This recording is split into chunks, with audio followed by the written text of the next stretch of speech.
સમય થવા આવ્યો અને કુંમનદાસજીને પણ ભગવદ આજ્ઞા થઈ લીલામાં પધારવાની. કુંમનદાસજી સમજી ગયા. 400 જેટલા પદોની રચના કુંમનદાસજીએ કરી છે અને સંવત 1640માં લગભગ 115 વર્ષની વયમાં દેહ અશક્ત થયો છે. અને દેહ અશક્ત થયો છે અને આજે બધાને મંદિરમાં ભગવત સ્મરણ કરીને પોતે સંકર્ષણ કુંડમાં જઈને વિરાજમાન થયા. ચતુર્ભુજદાસજી આવ્યા અને કહેવા લાગ્યા કે આપ ઘરે પધારો. ત્યારે કુંમનદાસજી કહે કે ના, હવે આ સ્થાનને છોડીને હું ક્યાંય નહીં જઉં, કારણ કે કુંમનદાસજીનું દ્વાર છે. અને ત્યાં આવીને વિરાજમાન થયા.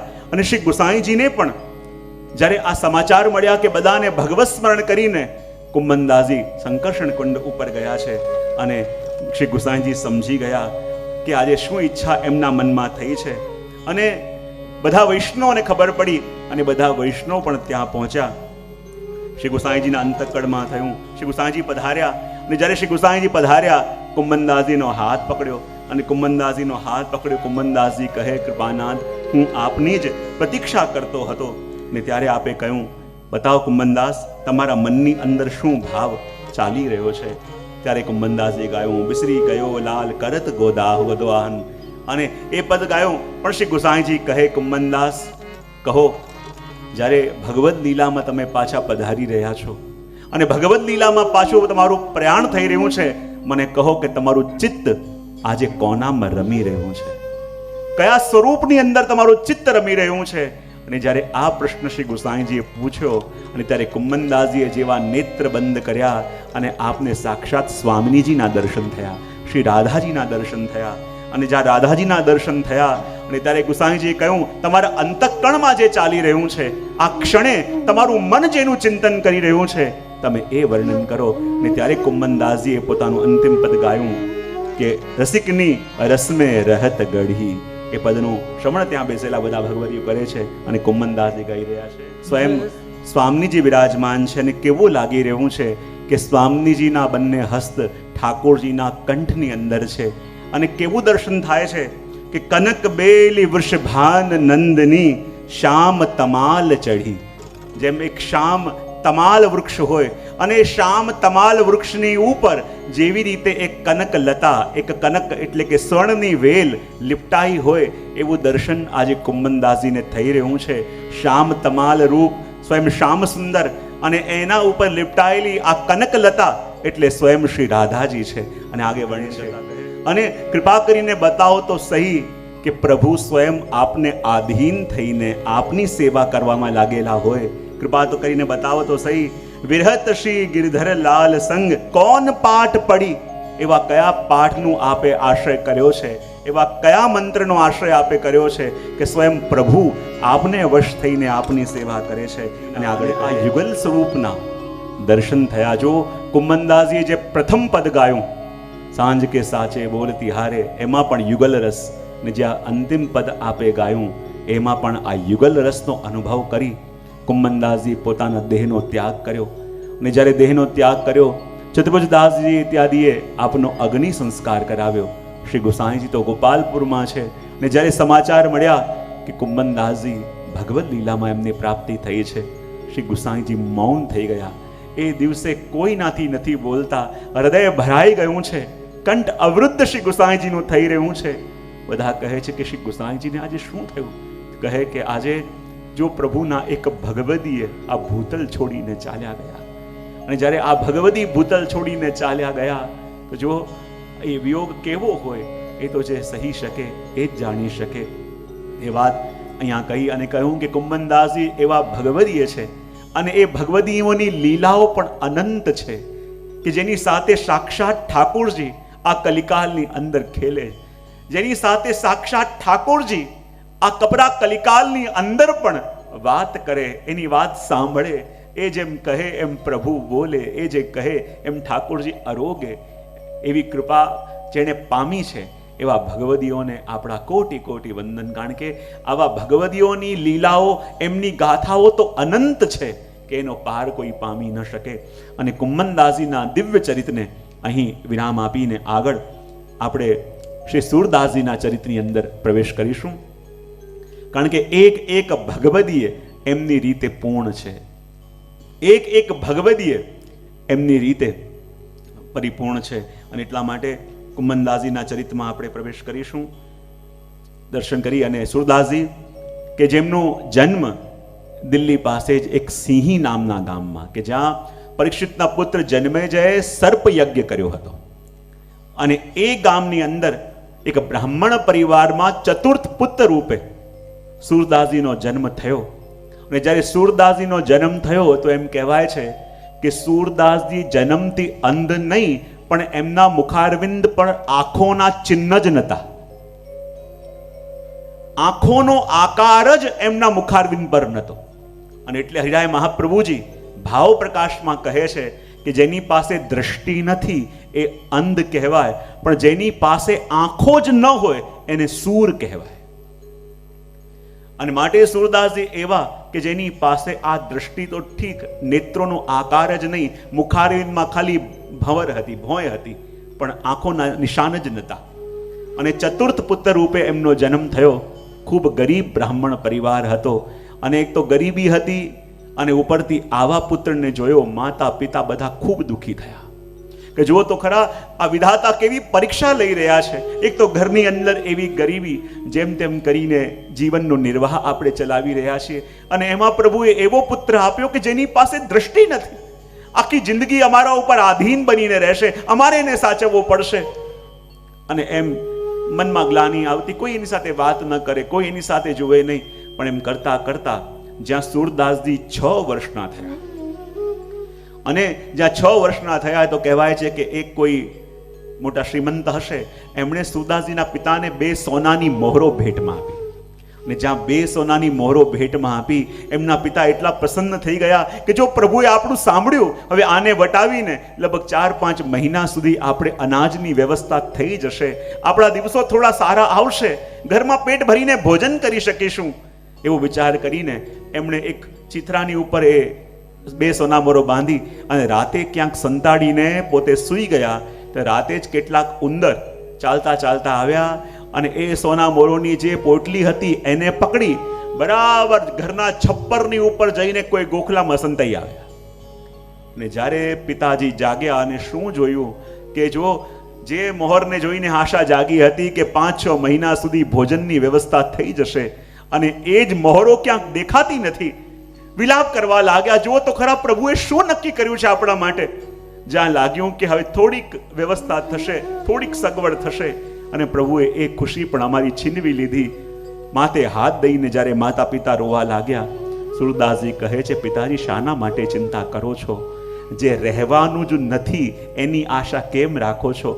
જો મળ્યું પણ રહ્યું ખરા, તો જે છે એનો ભરોસો કરો, અને આ સંપત્તિનો મોહ કેમ રાખો છો? અને જ્યાં આમ વાત સુરદાસજી કરી અને માતા પિતા એવા ગુસ્સા થયા. પિતાએ કહ્યું કે આ તારા ભાગ્યનું અમે ભોગવીએ છીએ. જ્યારથી તું થયો છે ત્યારથી અમને કોઈ સુખ મળ્યું નથી. જ્યારથી તારો જન્મ થયો છે ત્યારથી કોઈ આનંદની ક્ષણો અમે ભોગવી શક્યા નથી. ને ત્યારે સુરદાસજીને ખૂબ એવા શબ્દો કહ્યા. ને ત્યારે સુરદાસજી કહ્યું, જો પિતાજી તમે ચાહતા હો કે એ મોહર ક્યાં છે હું તમને બતાવું. કારણ કે એમની પાસે આંખોના આકાર પણ નહોતા, પણ પ્રભુની એવી કૃપા હતી, એ જોઈ શકતા હતા કે જે આંખો વાળા પણ જોઈ શકે નહીં. પિતાજી કહે, તું કેમ કરીને બતાવીશ? સુદાસજી કહે કે પિતાજી હું આપને બતાવી દઉં કે મોહર ક્યાં છે, પણ શરત એક, આપે મને ઘરમાં રાખવાનો નહીં, મને ઘરમાંથી કાઢી મૂકો, એ શરતે હું બતાવું કે પેલી મોહર ક્યાં છે. અને એના પિતા કહેવા લાગ્યા, અમને તો પેલી સોનાની મોહર જોઈએ છે, જો તું બતાવી શકતો હોય તો પછી તારે જ્યાં જવું હોય તને જવાની છૂટ છે. એ 6 વર્ષના બાળકને એમ કહી દીધું. અને ત્યારે સુરદાસજી કહ્યું, જો આ ઘરનું ઉપરનું છપ્પર છે? બોલે હા. એની અંદર એક ગોખલો છે, એની અંદર એક નાનો એક દરાર છે, એની અંદર જઈને ઉંદરે આ આપની પોટલી સંતાડી છે. એના પિતા કહેવા લાગ્યા, જે વસ્તુ આખા ઘરમાં શોધી અમે જોઈ ન શક્યા, તો પછી તું કેવી રીતે કહી શકે છે કે ઉપર છે? સુદાસજી કહે છે, પ્રયત્ન કરીને જુઓ. અને જ્યારે જેમ તેમ કરીને ઉપર ચઢ્યા અને જ્યાં ગોખલામાં જોયું તો એ જ પોટલી ત્યાં પડી હતી. અને માતા પિતાને લાગવા લાગ્યું કે આ બાળક હવે સાધારણ નથી. અમે લોકો ગોતી ગોતીને થાક્યા અને ગોતી ન શક્યા, અને આની પાસે તો દ્રષ્ટિ પણ નથી, આંખોનો આકાર પણ નથી, અને કહી શકતો હોય કે ક્યાં સંતાઈને મૂક્યું છે. તો પછી આ કોઈ સાધારણ ન કહેવાય.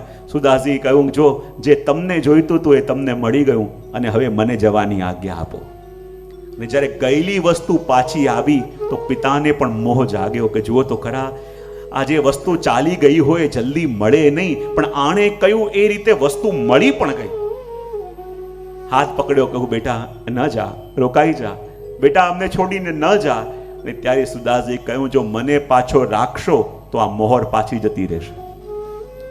અને ત્યારે પિતાની પાસે કોઈ વિકલ્પ ન રહ્યો.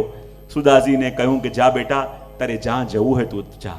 અને નાનકડા સુરદાસજી ઘરમાંથી ચાલતા ચાલતા ચાલતા ચાલતા નીકળ્યા અને માર્ગમાં એક જંગલ આવ્યું અને વૃક્ષ નીચે બેસીને પોતે વિશ્રામ કરતા હતા. ત્યાં જ એક બાજુના ગામનો કોઈ મુખી કે જેની ગાયો ખોવાઈ ગઈ હતી, શોધતો શોધતો અહીંયા આવ્યો અને સુરદાસજીને કહ્યું કે જો મારી 10 ગાય ખોવાઈ ગઈ છે અને 10 ગાય ખોવાઈ ગઈ છે, હું એને ગોતું છું. જો તમે જાણી શકતા હો કે ક્યાં છે તો પછી હું તમને 2 ગાય આપી દઉં એમાંથી. સુદાસજી કે મારે તારી ગાયની જરૂર નથી. પણ જ્યારે જોયું કે એમને તો આંખનો આકાર પણ નથી અને હું પૂછી બેઠો છું, પણ સુદાસજી કહે ચિંતા ન કર, તારે ગાયો જોઈએ છે? બોલે હા. તો કહું અહીંયાથી આટલા કોસ દૂર જે ગાંવ છે એ ગાંવની અંદર એમના સરપંચનું ઘર છે અને એ ઘરની અંદર તું પ્રવેશ કરીશ ત્યાંથી બીજું એક ઘર નીકળે છે અને બીજા ઘરની અંદર જઈશ તો ત્યાં એ મુખીના ઘોડા બાંધેલા છે અને એની સાથે તારી 10 ગાયો બંધાયેલી છે.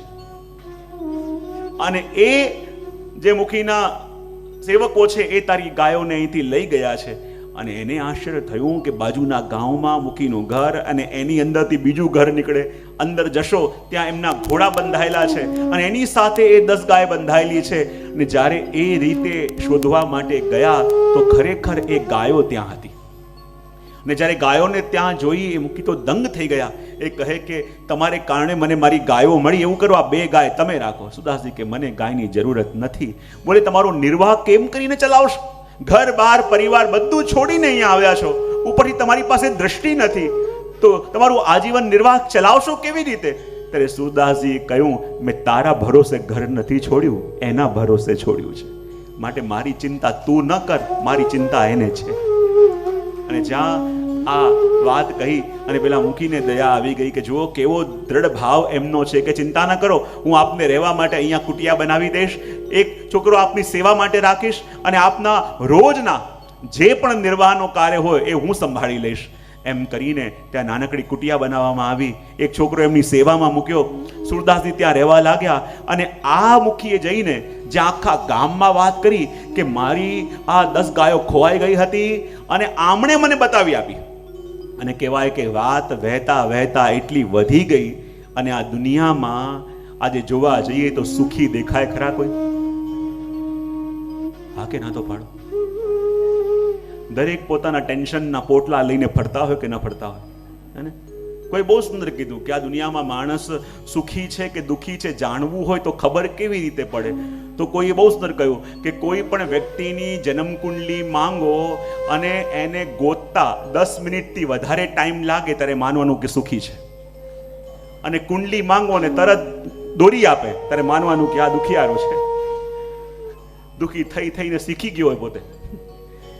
અને એટલા માટે આ જીવનમાં દુઃખીઓની કમી ક્યાં છે? અને જ્યાં ખબર પડી કે આ સુરદાસજી એવા છે કે જે બધાના કાર્યો સાધે છે અને બધી વસ્તુ જોઈ શકે છે, તો એટલો મહિમા એમનો વધ્યો, એટલો મહિમા વધ્યો કે દૂર દૂરથી લોકો એમના દર્શન કરવા માટે આવવા લાગ્યા. કોઈનું કંઈક ખોવાયું છે, કોઈને કંઈક કામ અટક્યું છે, અને સુરદાસજી જ્યાં બધું બતાવવા લાગ્યા એમનો મહિમા એટલો વધી ગયો, એટલો વધી ગયો કે હવે તો એ સુરદાસમાંથી સુર સ્વામી થઈ ગયા.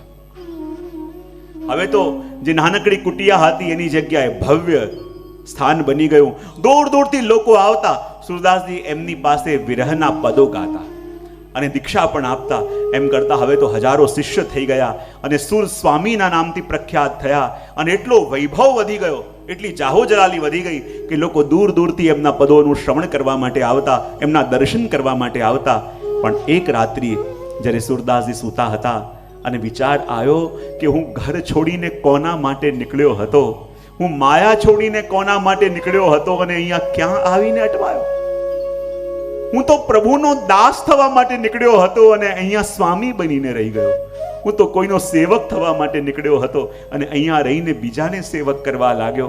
અરે હું ક્યાં અટવાયો? આ મારાથી શું ભૂલ થઈ ગઈ? હું ક્યાં માયાની અંદર ફસાયો? અને મનમાં એટલી ગ્લાની થઈ. બીજા દિવસે પોતાના માતા પિતાને બોલાવ્યા, પોતાનું બધું એમને સોંપી દીધું અને ચાલતા ચાલતા નીકળ્યા કે હવે એવી જગ્યાએ મારે જવું છે કે જ્યાં મને કોઈ ઓળખે નહીં. જો મથુરા ઇત્યાદિમાં જઈશ તો ત્યાં લોકો મને જાણી જશે અને ત્યાં પણ મારો મહિમા વધવા લાગશે.